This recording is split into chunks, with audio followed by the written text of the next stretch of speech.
Hey, everybody, it's Jonah Lupton, your host of the Startup Sense podcast. Super excited today to bring you a great show with an amazing guest. I think many of you have probably seen him on Shark Tank. His name is Eli Crane. He is a former Navy SEAL, and his company is Bottle Breacher. They've been killing it since Shark Tank, and we're going to get into some of the numbers and talk about some of the things that are important to him. But first, let me introduce you to Eli. Eli, how are you, man? I'm great. Thanks for having me on. Thanks for being a guest. So before we start talking about your company and Shark Tank, tell us a little bit about yourself. Okay, so I was born in Arizona, and I'm actually living back here now. Even though when I was in San Diego, I said I'll never move back to Arizona, and it's funny how that works. Sometimes I also said I would never work with my wife, but here I am working with my wife, and so anyway. Born in Arizona, love this country. Have always been a patriot from the time that I was a little kid, and that's what prompted me to join the military when I got out of high school. And I wanted to be a Navy SEAL. I wanted to make a difference. I actually joined the Navy the week after 9/11, and so went and did that. Served for 13 years. The last 9 years were as a Navy SEAL, and then I got out. And I knew that I wanted to, get out and be around my family more often. So I knew that starting a business was a good way to, make that happen. And I was just blessed and fortunate that, by the time it was time to leave the military, Bottle Breacher was actually up and running and paying the bills. So that's a real broad stroke of, my history. That's an amazing story. And, for myself and all the other listeners, thank you for your service. Truly appreciate it. America is grateful to guys like you for going out there and defending us. So thank you. Awesome. So what year did you start Bottle Breacher? We started Bottle Breacher in late 2012. I think it was Christmas Eve 2012. So, technically 2012, but really 2013. And just for the audience, the website is bottlebreacher.com, where you can obviously see a lot of the products that the company sells. But tell us what's your main product? The main product is the 50 caliber Bottle Breacher. That's what, kind of put us on the map. That's still our best seller. But now we've morphed it into a bunch of different things. We have a bunch of different sizes of Bottle Breacher, from our littlest 7.62 keychain all the way up to a 30 millimeter cannon round that opens your beer, and we call that the Moab, the mother of all breachers. And we have a wine opener, we have apparel. We just came out with our newest Bottle Breacher. It's called the Freedom Frag. It's a fragmentation grenade, and the launch of that product was the most successful launch we've ever had. We sold out of our first production run in about 6 hours, I believe. And the cool thing for me is I love being creative. I love, coming up with stuff, and I feel like as long as we continue to provide our customers with a quality products and manufacture in the USA, that we're going to be just fine. Oh yeah, man. We need more companies like you guys. What do you think made that most the product that you just said was the most successful launch for the company? What do you think made it the most successful? Was it just you guys have accumulated just a ton of just a large audience and a big email list, or was it something else? No, absolutely. It wasn't. And the reason I say that is because a couple weeks before that, we launched another product. We launched the Bottle Breacher Pen, which still was a successful launch, but it wasn't even as close to the Freedom Frag. And I think the thing that makes the Freedom Frag so successful is what made the Bottle Breacher so successful originally, and that's just that it's badass. Most guys have never even held a 50 caliber round in their hand. And so when you give them a 50 caliber round that's been highly polished and it's got their name on the back of it, and oh wait, now it opened your beer, they freak out over it. And that's why, after this Christmas, I think we'll have done over, between 11 and $12 million in sales in just 3 years. So the Freedom Frag, how many guys have actually held, a frag grenade in their hand? Probably not too many. And, these are replicas, so they're completely safe. But, they're really high quality, they look really cool, and they open your beer. And I think that's, just the badassery of the product is what makes it so cool and why so many people want it. They look awesome. I'm on the website right now on the products page, and you guys have some gorgeous stuff on there. So there's so many things I want to talk to you about. Hopefully I can squeeze it all into the episode. Talk to us about the manufacturing process. I know you guys make all this stuff in the US, but I'm sure in the beginning it's tricky getting this all set up, right? Yeah, it's very tricky, and we've actually had to do it in 2 different states. Sorry.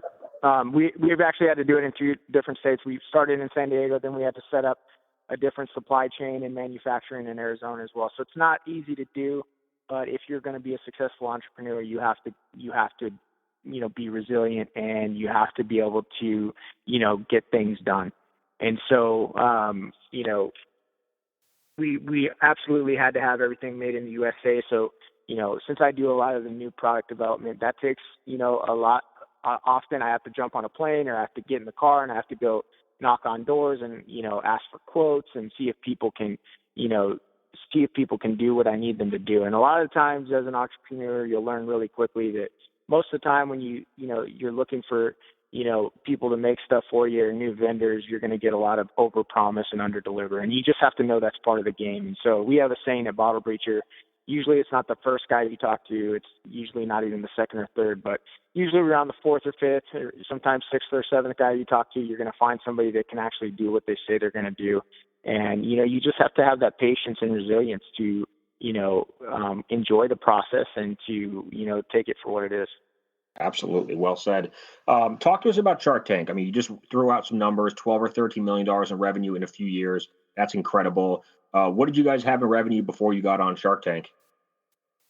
We were in our second year when we went on Shark Tank, and we were projecting about 900,000 in sales. So we were doing pretty good for a second year business operating out of a 1-car garage, but Shark Tank went and just blew that up. And before you guys went on Shark Tank, how were you guys generating that revenue? What types of marketing channels or strategies were you employing? At the time, most of it was direct to consumer online. The majority of it was through Etsy. And we also, towards the later half of that year, we developed BottleBreacher.com. We had some friends that had gone on Shark Tank before us, and they were telling us that for them it was the same way before they went on Shark Tank. Etsy was a really good platform because it brought people to them. And then, but the downside to an Etsy or something like that is they take a decent sized commission. So once you get the exposure from Shark Tank or a national television show, then usually you see it flop and you see most of the traffic and most of your sales coming from your .com, as opposed to seeing it come from a third party like Etsy or something. Right. Etsy takes what, about 15%? Yeah, something like that.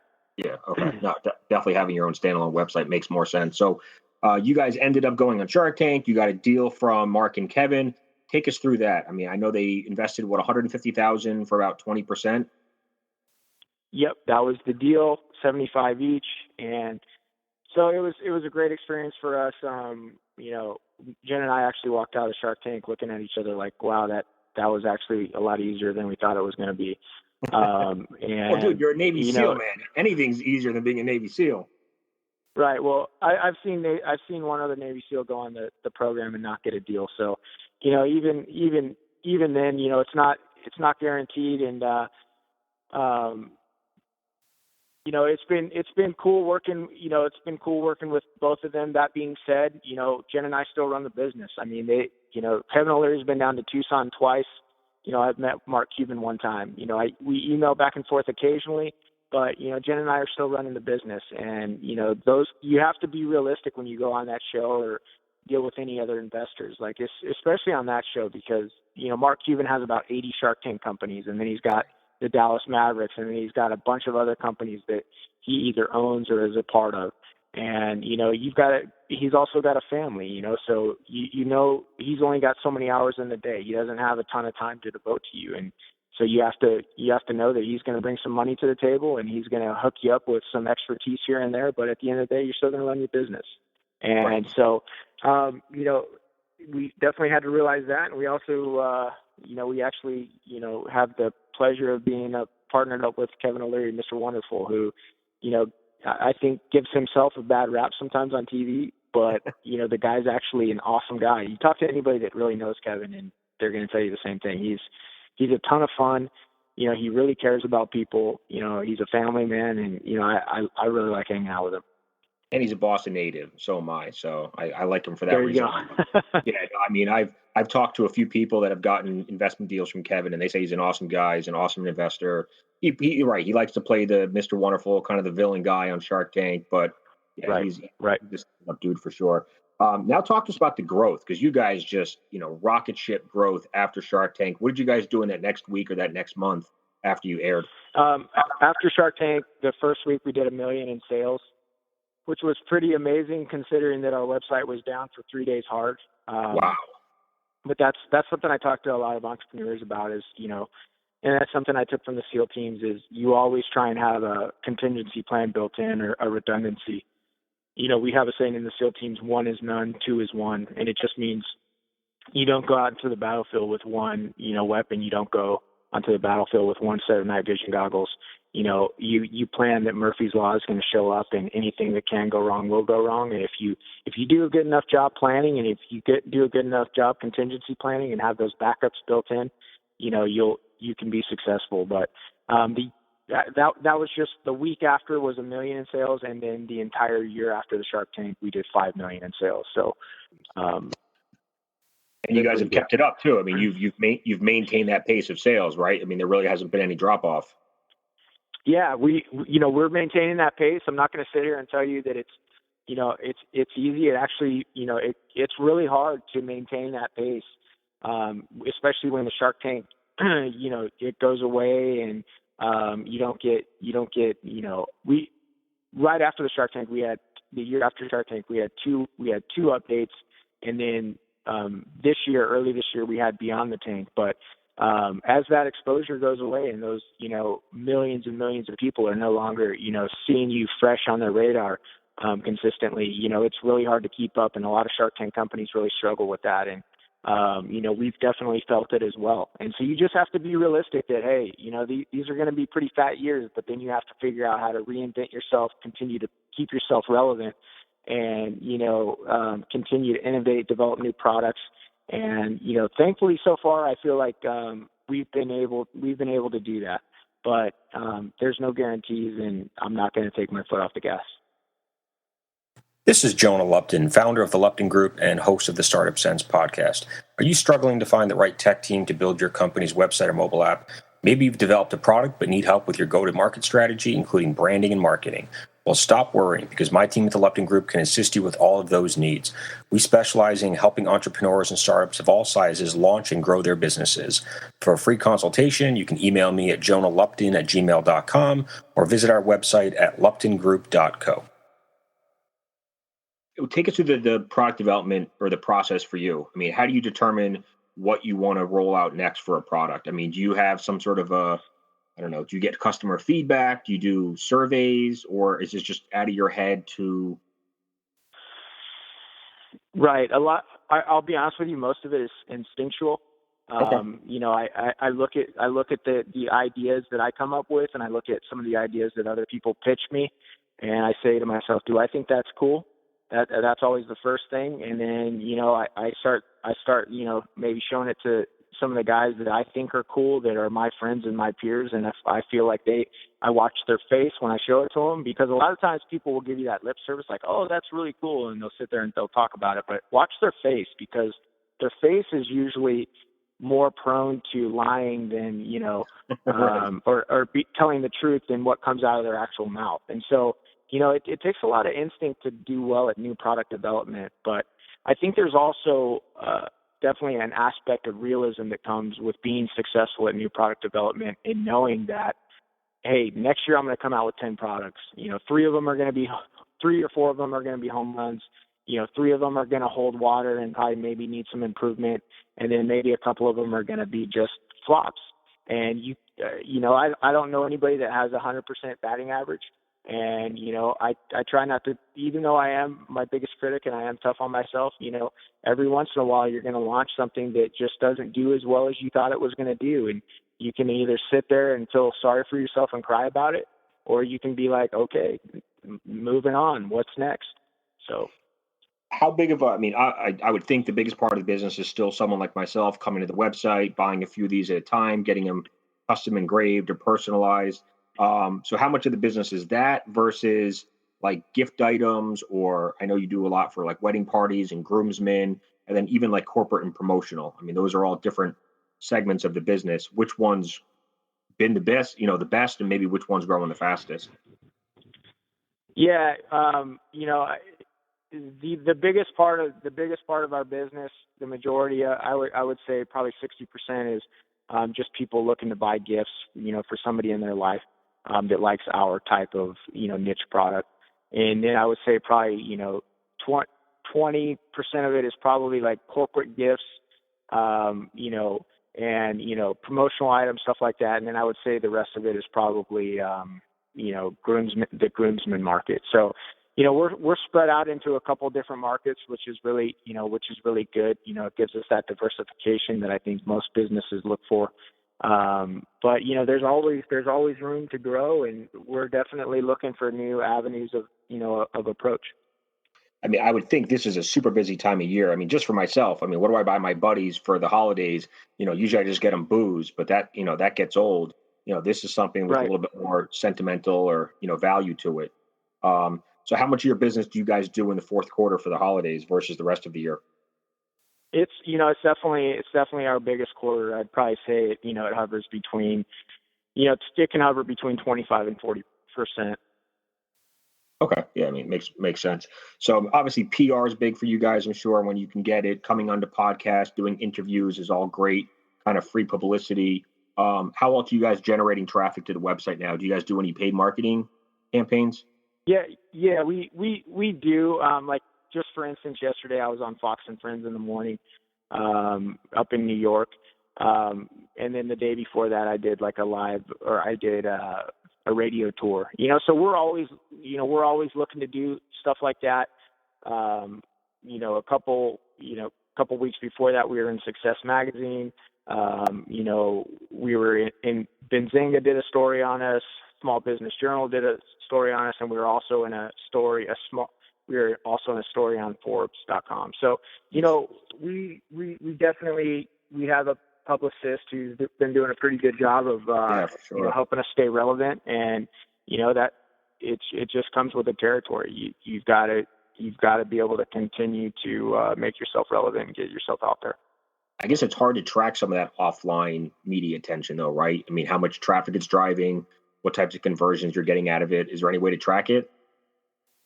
Well, yeah, there are ways to track it.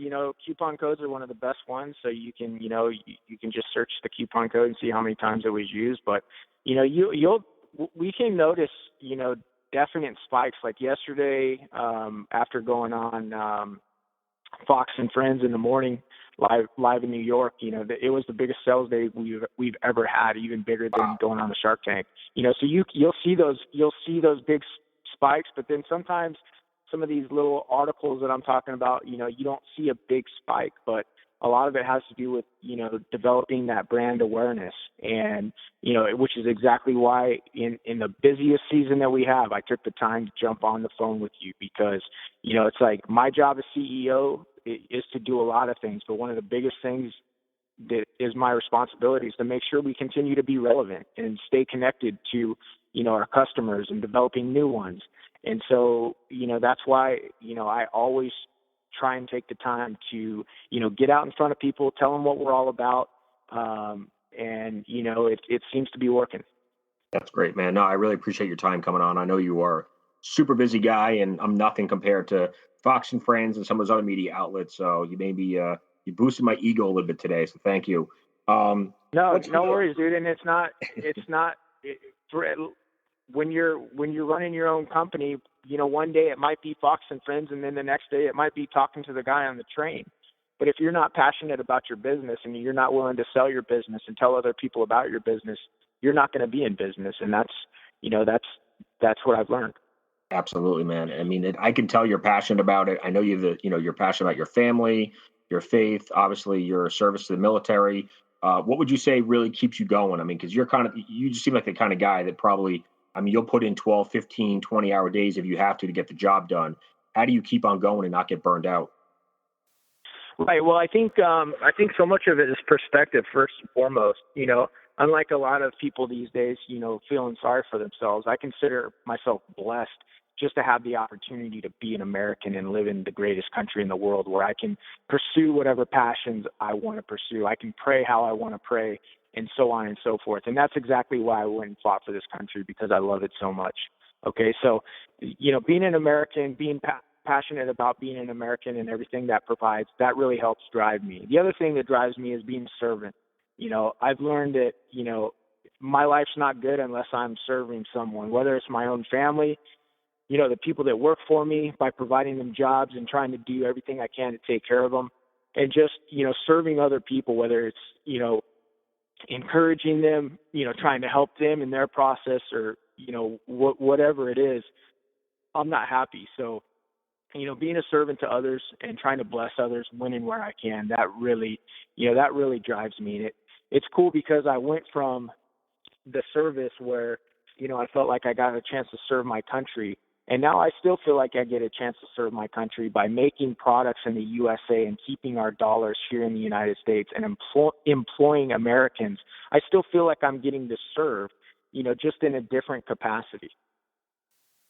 Yeah, I love your perspective. I mean, I'm sitting here just kind of like in awe that I'm already a, self-motivating guy, but it's hard to not listen to you and even become more motivated and more inspired for greatness. So I'm sure your employees they're lucky to have you as a boss. And I know I know you value them, and I know you try to hire veterans whenever you can. How big is the company right now in terms of employees?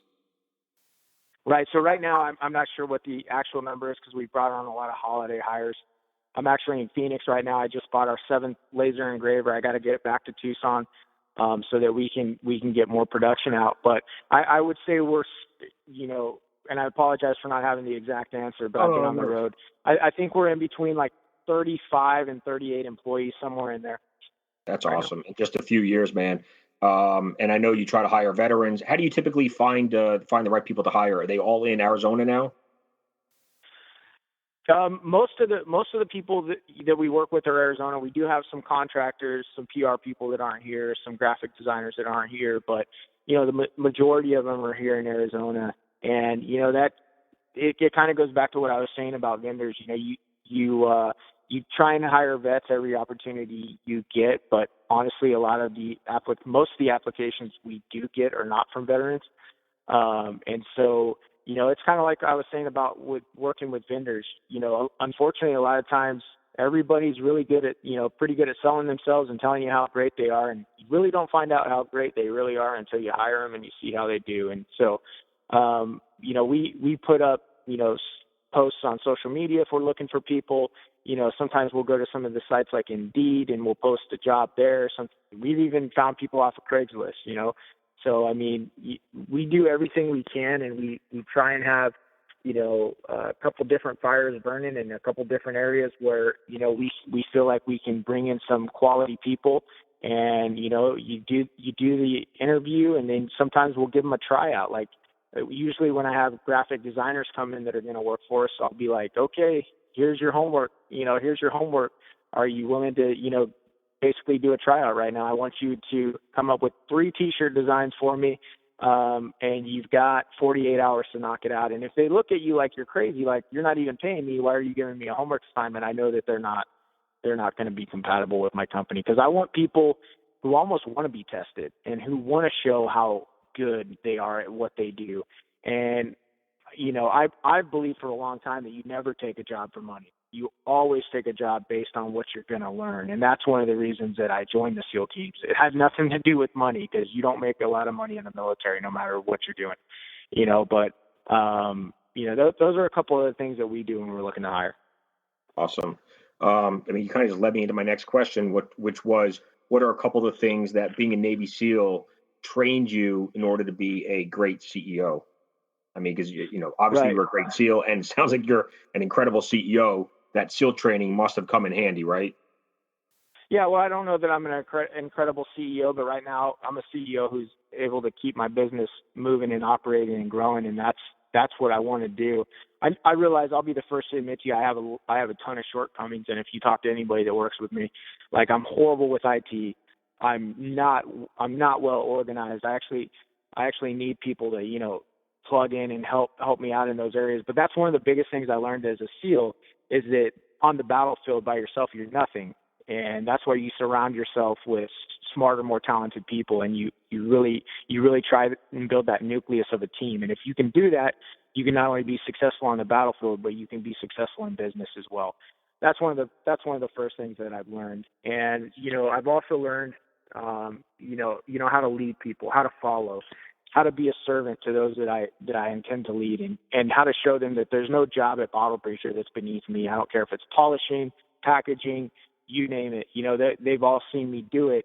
And so that really gives you credibility when you approach people and you're like, hey, I need you to do a better job doing this. Because if you're one of these guys that they never see come out of the office, they're you know, they'll look at you like, what do you know about it? You know, and so you know, I also learned how to stay calm during stressful situations. You know, we have a saying in the SEAL teams that calm is contagious. And basically what it means is, it's really easy when somebody's shooting at you or trying to kill you to freak out and start yelling. Well, it's the same thing when you're in the midst of a holiday rush and, you know, you've got 1,000 different things going on, and it's really easy to start yelling at people and get spun up. But really all that does is just make everybody around you spun up and anxious and nervous, and it doesn't do a damn bit of good. And so I learned, you know, calm is contagious. It works on the battlefield. It works in business. One of the other things I learned is attention to detail. You know, in the SEAL teams, it started out early in training that if you couldn't polish your boots or you couldn't shave your face, you were going to get in a lot of trouble and you were going to experience a lot of pain, you know, for those infractions. And the reason they were trying to do it wasn't because they were sadistic. They wanted to know that if you couldn't polish your boots or if you couldn't shave your face or get your uniform ready or have your room clean, then you weren't going to be able to work on this, you know, $1 million weapon and make sure that it was functioning so that when you needed it in battle, it was going to be there to bail you out. And I've noticed the same thing in Bottle Breacher. You know, it's kind of funny, but when I look at what my competitors do, you know, the vast majority of them, they always take the shortcut. You know, that attention to the finite, tiny little details are not there.